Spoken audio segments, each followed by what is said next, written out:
You may recall Donna Reed from her TV show in the 60s, or for her Oscar-winning role in the movie From Here to Eternity. But there's another, perhaps more important role you probably know nothing about. Martha Teichner takes us back. Merry Christmas! Merry Christmas! As we've seen, It's a Wonderful Life season is here again. Starring, along with Jimmy Stewart, Donna Reed. Attaboy, Clarence. The backstory of this 1946 Christmas classic, World War II, just over and still haunting its cast and the country. For Mary Owen, Donna Reed's daughter, the war and the movie will always be connected. How many are seeing it for the first time on the big screen?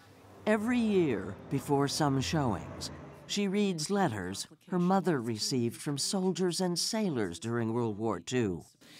It's for people of your character and caliber that we are fighting for. Sincerely, Private Joseph F. Destoli. Owen found the letters after her mother died in 1986. More than 350 of them, carefully saved for more than 40 years. It was nice to read them all at once because it captured almost like the pinup culture. You know, these women were almost like talisman that these men were pinning up in their barracks to get them through the war and to remind them what they're fighting for.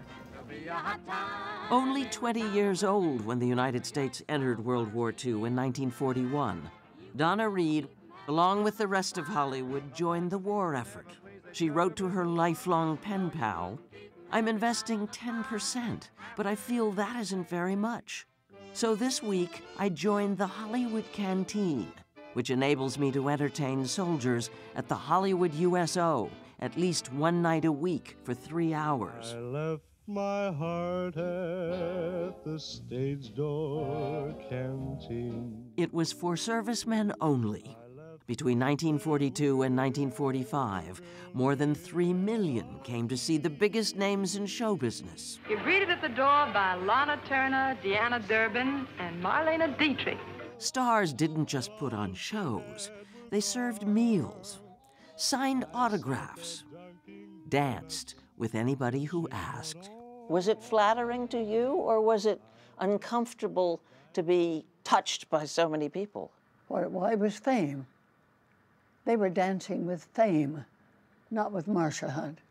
Actress Marcia Hunt, now 100, was a regular on Saturday nights. It was a privilege to be among them and to give them a lift of morale, which it certainly did.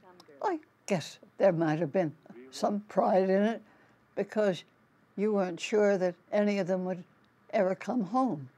So you did that little thing. You signed your silly name, and it seemed to matter to them and to their folks back home.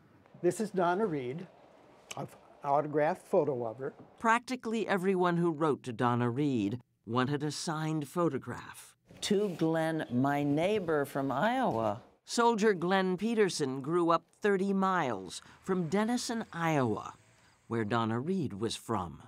And is this a classic Donna Reed signature? Yes.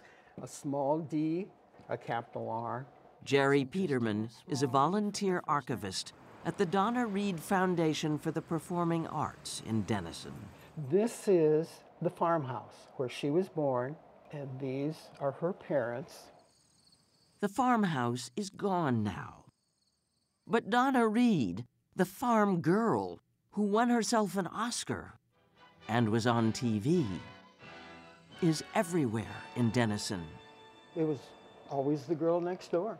So the niceness, the wholesomeness was real. Mm-hmm. This is dated the 18th of August, 1944. We think you are the typical American girl, someone whom we'd like to come home to, with 5 exclamation marks. One group of soldiers wrote that they wanted her to be their squadron angel. Or how about this? We have what we call the Tunnel Club, and we've elected you Miss Tunnel of 1944. Not everyone can say that.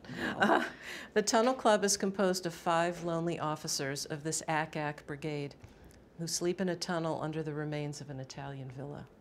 They sent bad poetry. To prove our adoration real, to prove our love is deep, this photo shows your precious name, adorns our faithful Jeep. And sometimes their brave, jokey letters belied their terror. With you as our movie girlfriend, I imagine we'll survive. Lieutenant Norman Clinker didn't. Like Donna Reed, he was from Denison, Iowa. He'd gone to Harvard Law School. He wrote from the battlefield.